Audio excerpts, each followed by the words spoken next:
बैठ जाओ, यहीं पर बैठ जाओ।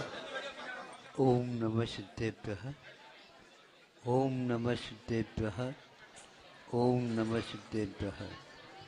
अहिंसा परमो धर्म की, आचार्य गुरुवर श्री कुंद कुंद भगवान की, आचार्य गुरुवर श्री ज्ञान सागर मुनि महाराज की, आचार्य भगवान श्री विद्यासागर जी महामुनि राज की।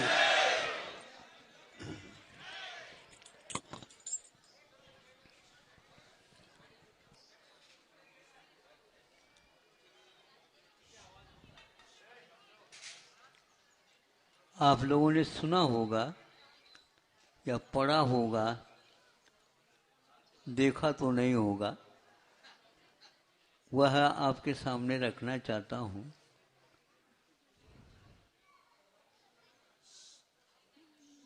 कि मान तो रखना चाहिए, लेकिन दूसरे के सम्मान के साथ यदि मान रखते हैं तो आपका मान दुगना हो सकता है।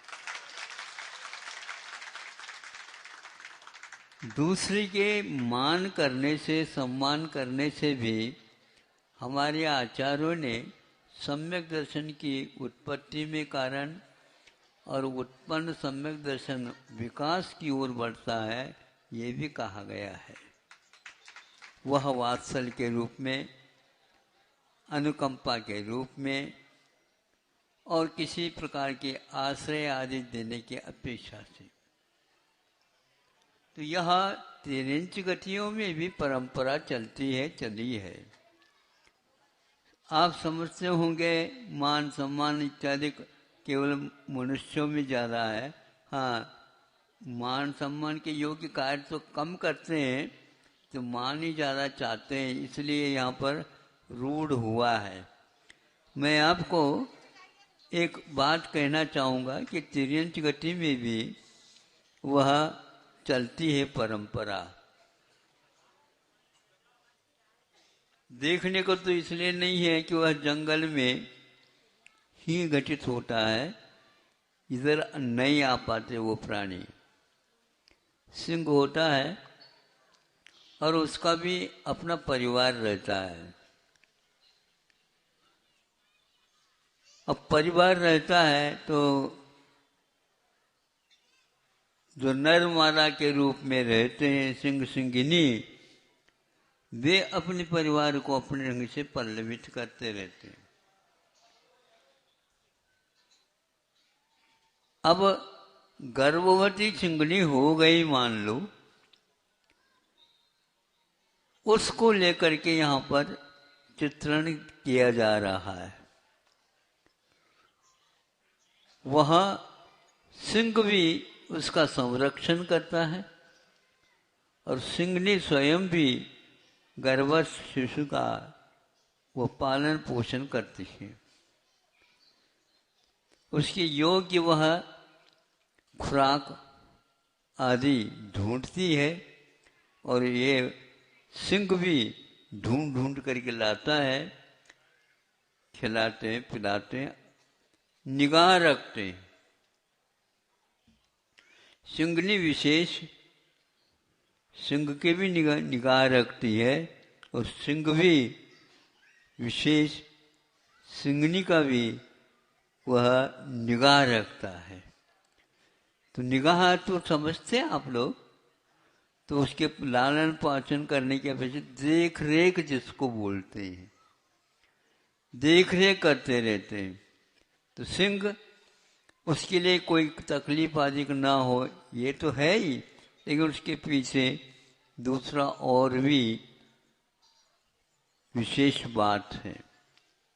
सिंगनी भी हमेशा हमेशा अपना जो पति है कहाँ कहाँ पर जाता है, कैसे कैसे जाता है, वह भी निगाह रखती रहती है।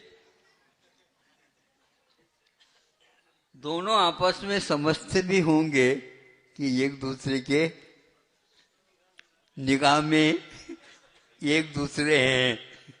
ऐसा न समझो कि हम ही अपनी रख रहे हैं।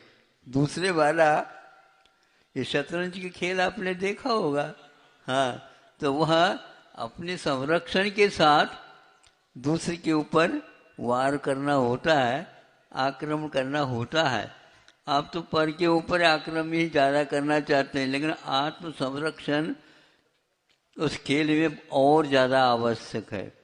ये ध्यान रखें कि हमारी जो सेना है वह सामने है और हमारे निगाह में तो बहुत जल्दी आती है। वहाँ सामने वाले की भी तो सेना हमें आती है, लेकिन कहाँ कहाँ से कौन से घर से कौन कौन इधर वार कर सकता है वह बहुत कठिन होता है। वह विपरीत दिशा में रखे रहते हैं।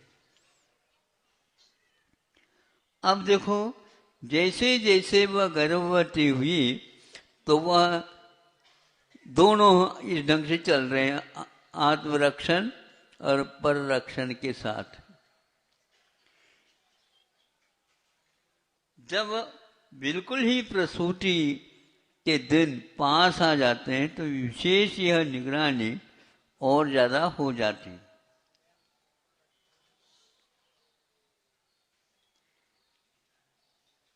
फिर भी सिंघनी इसमें परिवार को सुरक्षित रखने की अपेक्षा से विशेष रूप से वह उसका संरक्षण गर्भ का रखती रहती है।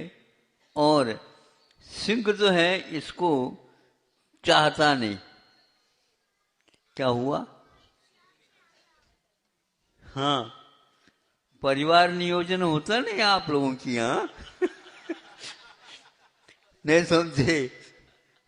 परिवार नियोजन तो सिंह जो है उसको समाप्त करना चाहता है, सिंहनी को नहीं किंतु गर्भस्थ शिशु को। उनको भी ज्ञात होता होगा कि यह लड़का होने वाला है कि लड़की हाँ, तो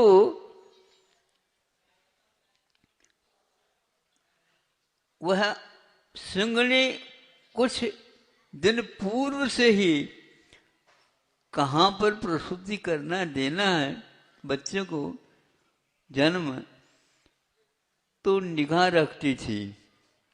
और ऐसा स्थान कम से कम प्रसूति के बाद में और प्रसूति पूर्व में भी कुछ समय वहीं पर हम रह सकें, लेकिन अज्ञातवास में रह सकें। रख दिया, प्रसूति हो गई। अब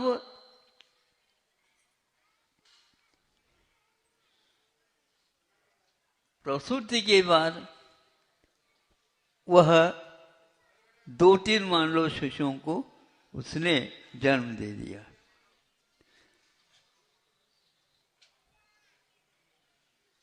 तो 2 स्थान बना करके रखती हो, 2 तो दिखाएंगे जो बच्चियां हैं जिसको मुन्नी जिसको बोलते हैं आप लोग, और लड़का हुआ मुन्ना उसको छुपा करके रख देती।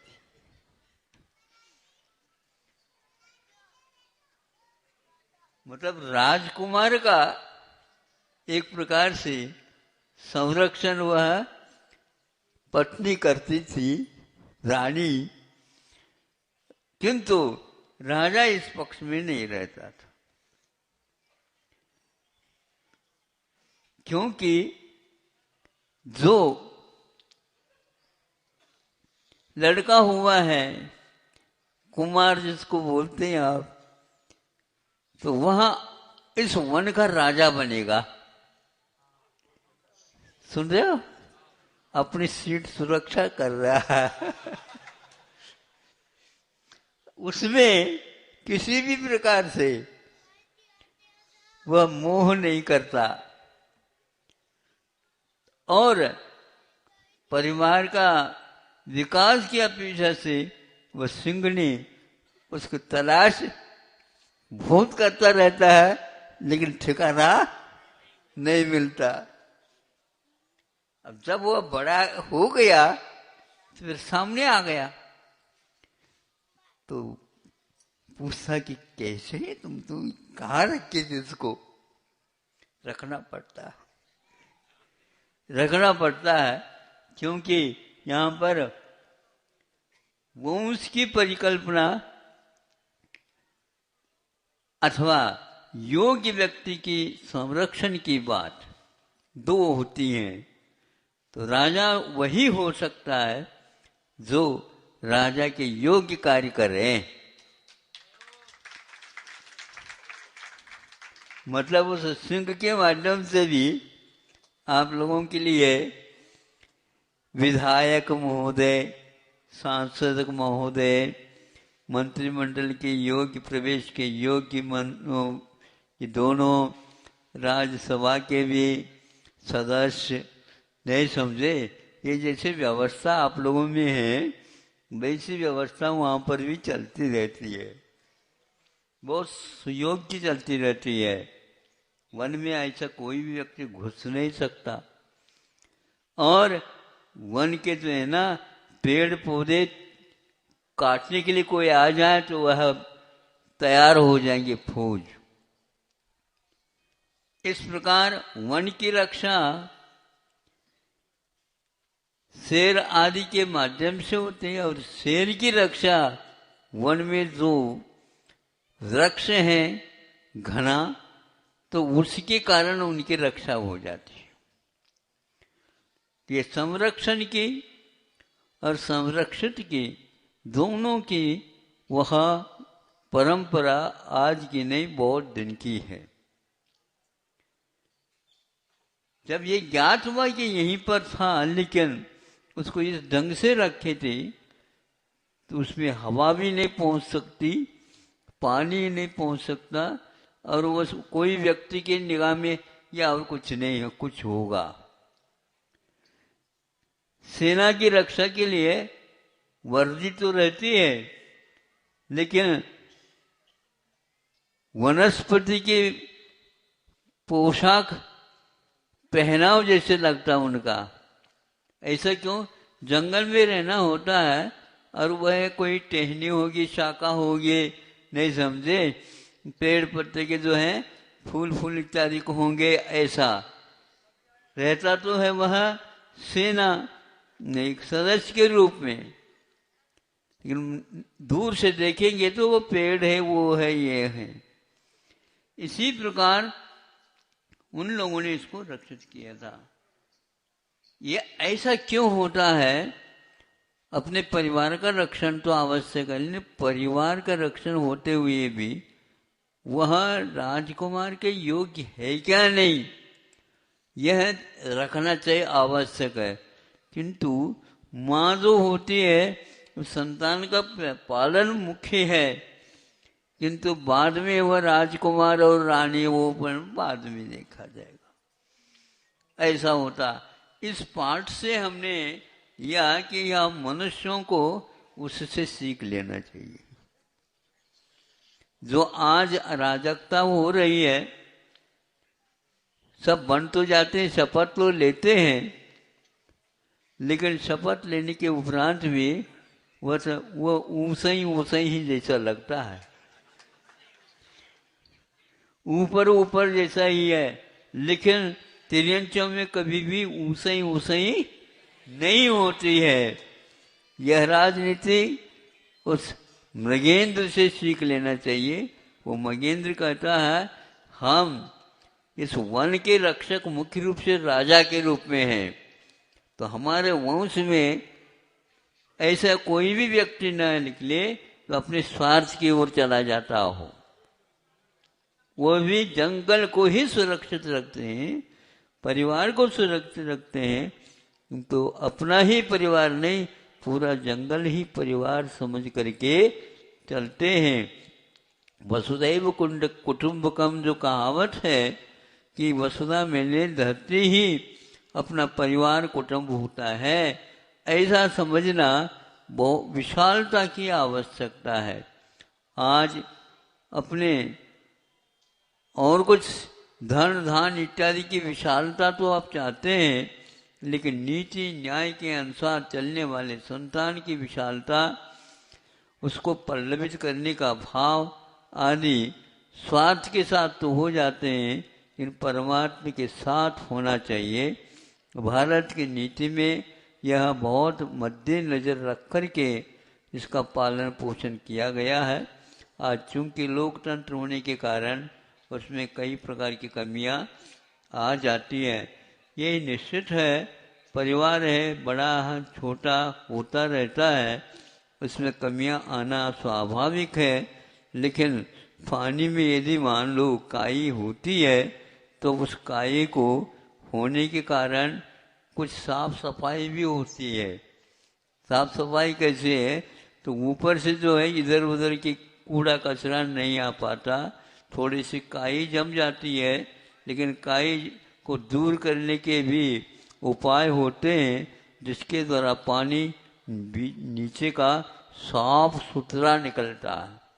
उसी प्रकार आप लोगों को समझना चाहिए, जिसमें खर्च करना है उसमें ज़्यादा व्यय करो, ज़्यादा नहीं करो तो यथोचित व्यय करो, किंतु जिसमें व्यय करना ही नहीं है उसको व्यय करना ही नहीं चाहिए, क्योंकि वह अपव्यय की कोटि में चला जाता है। तो यह संघ की हमने कथा पढ़ी थी, आपके सामने रखी, अच्छी लगी तो रख लेना और पालन कर लेना। अहिंसा परमो धर्म। आचार्य भगवान